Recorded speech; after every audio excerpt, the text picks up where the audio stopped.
Hello everyone, it's Luli and today I will be talking about Otome games for guys. So I understand that the primary audience of Otome games are women because you've got the sort of female main character and then the multiple male love interests. However, I have sort of seen a couple of guys show an interest in Otome games because they more often than not have a really good story. However, I also understand that it is a little bit intimidating sort of asking questions considering that the majority of Otome community are female. And so I've decided to make this video for you or anyone who's interested in Otome games but feel a little bit kind of worried or uncomfortable about asking people about Otome games and recommendations. So if you are looking for recommendations and you're just really unsure, you have come to the right place. So what I've done is I've talked to a couple of guys who are straight, so not interested in men, and gone through a couple of Otome games available to see which ones they would be interested in. So hopefully this sort of video is at least a little bit accurate. But anyway, let me start. So the first one that came up that most seem to be interested in is a game called Color and Malice. Now, Color and Malice is set in Shinjuku, which in this universe is somewhat quarantined away from the rest of Tokyo because it is being terrorized by a terrorist group called Adonis. Now, the main character is a policewoman.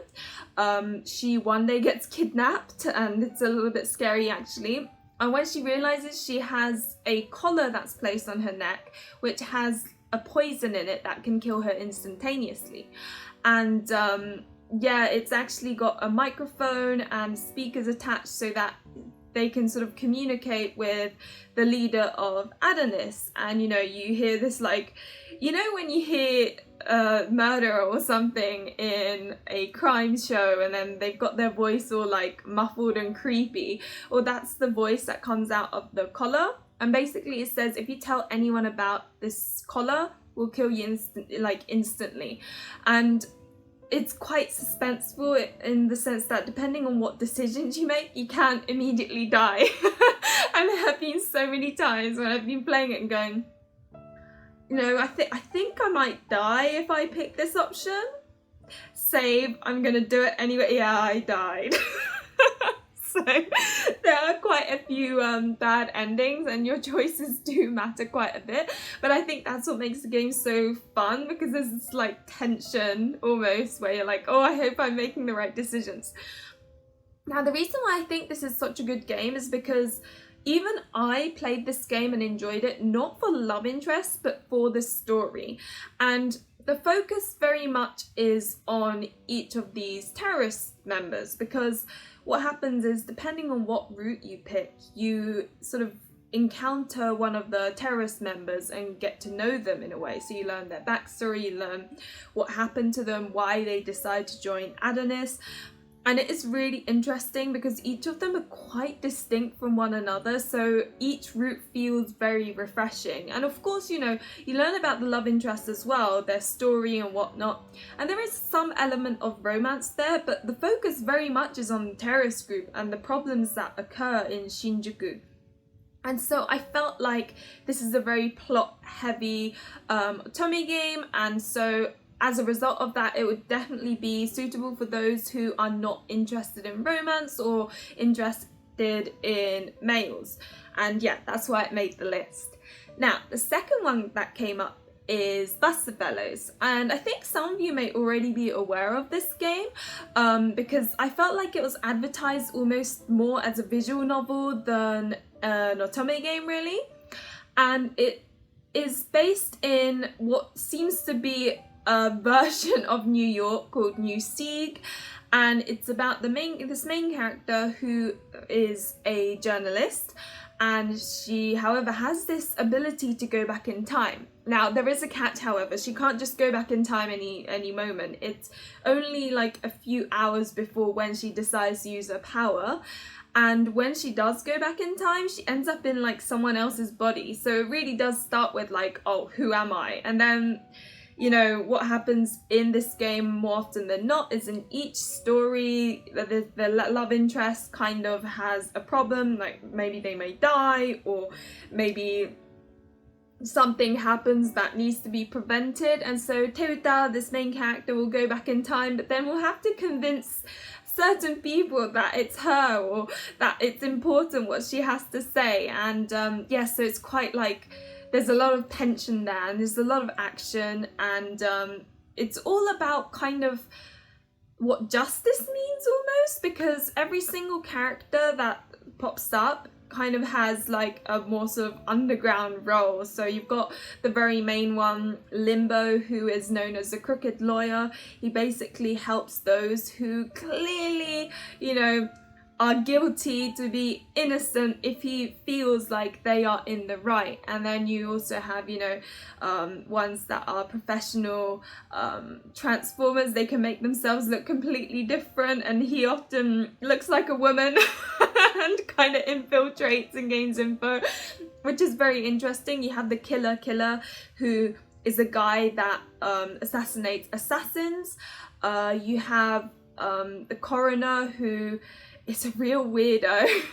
He's great though. And the underground boss, yeah, he's a self-acclaimed guy who's a hacker.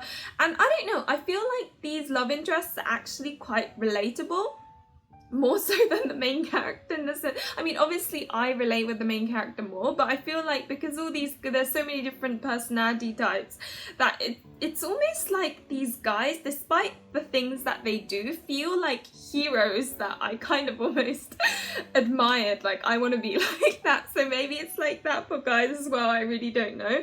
But I chose this one because it's very action-packed. All sorts of things happen. It's sort of almost like watching an action movie at times, you know.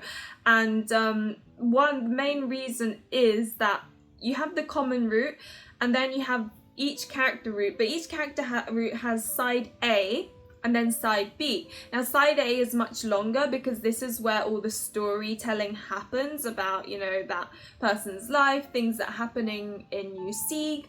And then side B is almost like a bonus. It, I think, takes about an hour or two to read through. And that is where all the romance happens, because the main character and love interest kind of end up getting together at the end of side A. So you don't really see much going on there. So you can enjoy it as a visual novel.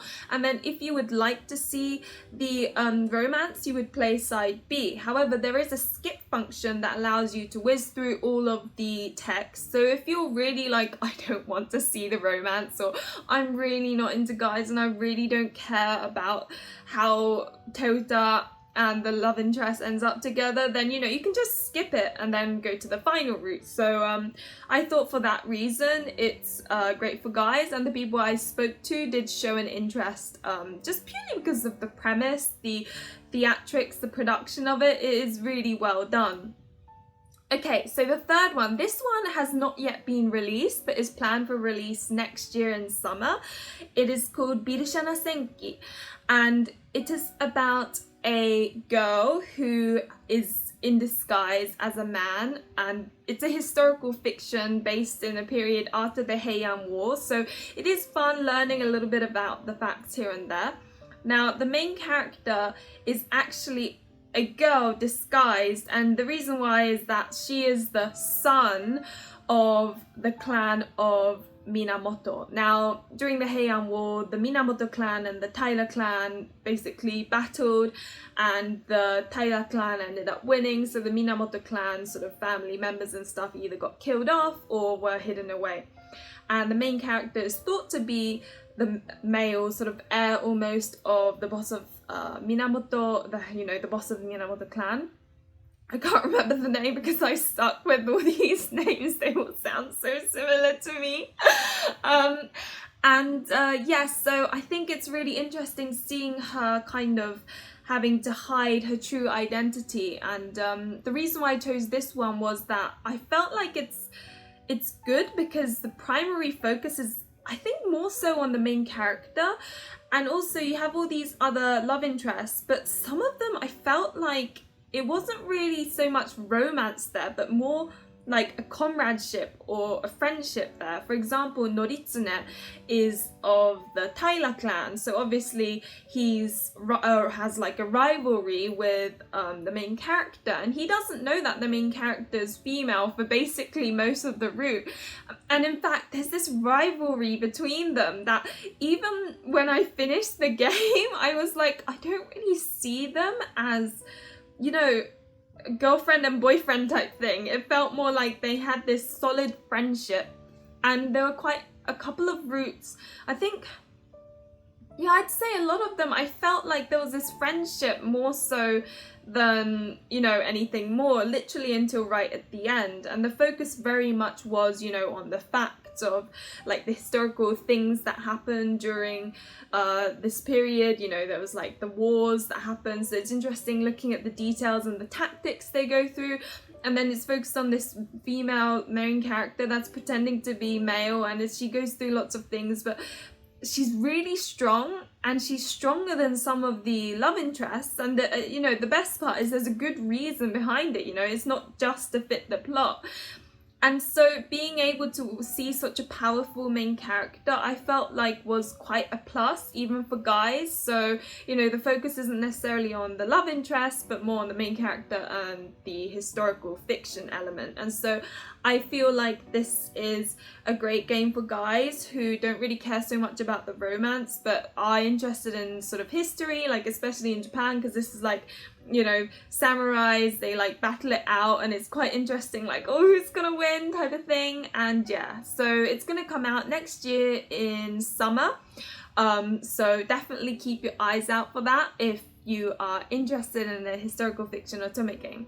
Just think of it as a VN, and then you won't feel like weirded out about it. Now the next two I speak about are Unlocalised, so they are only available in Japanese.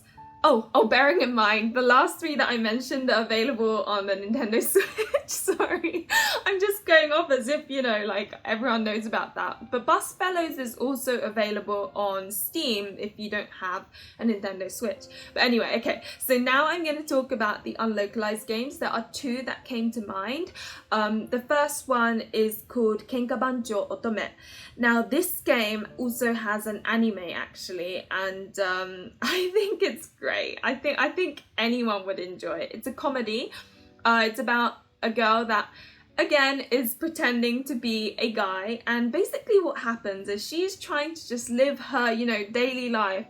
But one day her twin brother comes along and is like, oh, you know, I'm actually your twin brother. And you're like, okay, what's going on? And then you discover that she's actually the daughter of a Yakuza boss, and it's tradition for any guys that are born on the you know, are part of this Yakuza group to go to this delinquent school and basically become the top dog. Now, this twin brother of hers is very, you know, girly, a bit weak looking, and isn't very good in fights, whereas the girl has been sort of putting a lot of effort into martial arts and things. So I guess her twin brother discovers her and goes, right, I want you to go in place of me. So the story is basically her having to go to this school and pretending to be a guy and, you know, beating up all these other good people. You know, I just love this game, and I have done a let's play of it, so please do check it out if you're even a little bit curious, because I just love it, because there's just so much silly things that happen where you're like, oh my god, what is this? Is so stupid, but it's so funny because she says things or someone else does things where you're like, that's not normal, but I don't know how to explain it. But it is a comedy, and I think it's enjoyable for guys because, you know, again, the guys don't know she's female. I think one of them might, but most of them don't realize that she's female until like quite a long way into the story. So you can kind of enjoy it as if you're a guy, I suppose. And there is two endings. One's the romance ending and the friendship ending. There's like a meter, which kind of, depending on your choices, goes into like how girly you are or how manly you are. And if you're more on the manly side, you end up in the friendship endings. So if you don't want any romance, I guess you can pick those options. And yeah, I don't know, there are also like these mini games that pop out where, you know, whenever the main character has to fight someone, it's like you know those rhythm games where you've got like the buttons, and then at certain points you have to press those buttons? Well, basically there's a mini game like that every time there is a kind of combat scene. So yeah, it's definitely more fun. Like I like having mini games and things in anything. So yeah, that made me happy, and it's so funny. Like some of the bits I'm like, oh, what's going on? So yeah, I highly recommend it if you are interested in a Japanese game, and there is an anime, so do check it out if you're even a little bit curious. Now finally, the second unlocalized game that came to mind is JackJeanne. Now this is a game that was actually developed by the mangaka of Tokyo Ghoul, and he did a very good job in kind of the art and the story. It's about a girl, again, pretending to be a guy. I guess I'm trying to focus on the main characters that have a little bit more like guyish side to them, so that maybe they're a bit more relatable. I don't know, obviously different people like different things, but this is me trying to put myself in guy mind. I know I'm really girly, but I tried my best. And anyway, so again, this is about a girl pretending to be a boy and going to this sort of theatre school. Now the reason why this happens is that her childhood friend and her older brother all have loved drama. Her oldest brother was able to get into this theatre school that is really hard to get into. You basically have to be incredibly good at drama and all of that in order to get in, and he does a really good job. Now unfortunately he ends up sort of leaving, and then I think the principal basically comes across the main character, who is this star, I guess, sister, and is like, would you like to enter this school, because, you know, I want to see if you could do just as well as this guy. And she's like, oh, I've always really wanted to go in. And of course the principal is like, you do however need to go through all the exams, get in like a normal student, and also hide the fact that you're a girl. And so, you know, of course she goes through all the sort of exams and passes and gets into school, which is great, and lives a difficult life where she has to constantly hide, you know, who she is. Now it is a little bit easier because it all is like back in the older times where, because it's an all-boys school, you have sort of guys playing both the female roles and the male roles.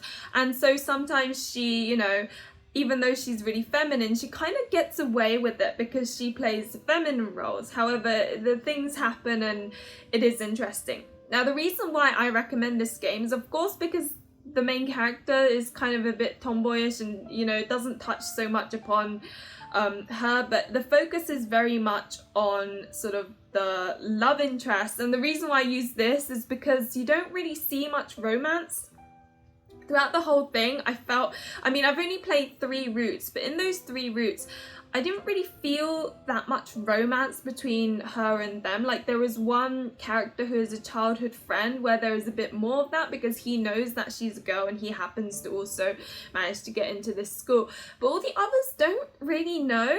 And yeah, I just felt like it wasn't a big part of the game. The big part of the game was watching the main character go through each of these theatre productions and successfully getting through them and you know, being the main sort of heroine and stuff. And it kind of felt like, you know how a lot of shonen manga and anime have like kind of, you know how often you come across ones where there's a battle, so, you know, the protagonist works really hard at whether it be fighting or whether it be basketball or whether it be just any sport, and then there will be an episode where their team or them as an individual fights against this other team or other opponent and then like wins, and there's this like tension of who's gonna win, that sort of thing.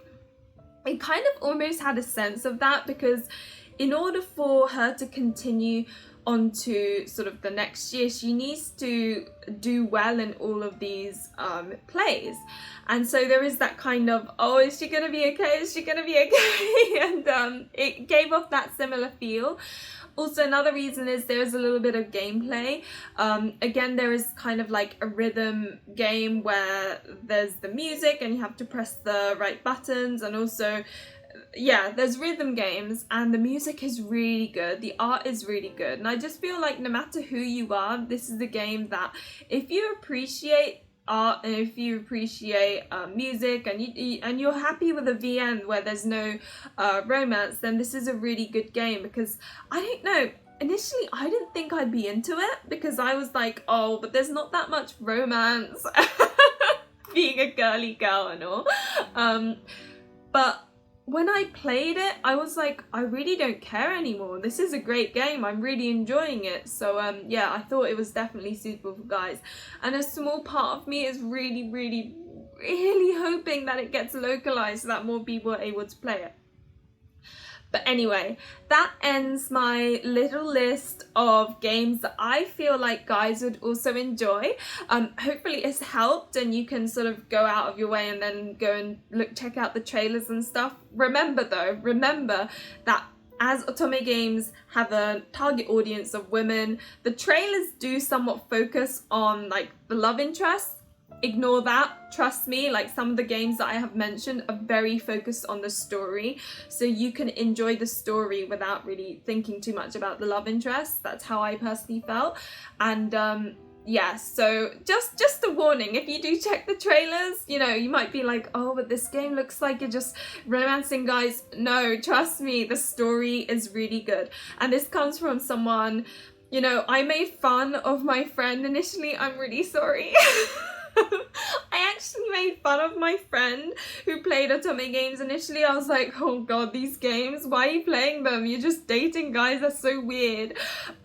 Now, you know, I played one and I was impressed by the story and how your choices can depict how it ends, and I was so impressed, and I was like, I'm really sorry, I shouldn't have made fun of you. So who knows, perhaps you make fun of them, but then you might play them. Like, you can keep it a secret, just play them, please. And you might enjoy it. So, yeah, but anyway, I'm gonna stop rambling and conclude this video here. Hopefully it helped. Remember to like and subscribe if you enjoyed the content, and who knows, maybe we'll play these Otome games, get hooked on them, and want to watch one of my other videos. Bye!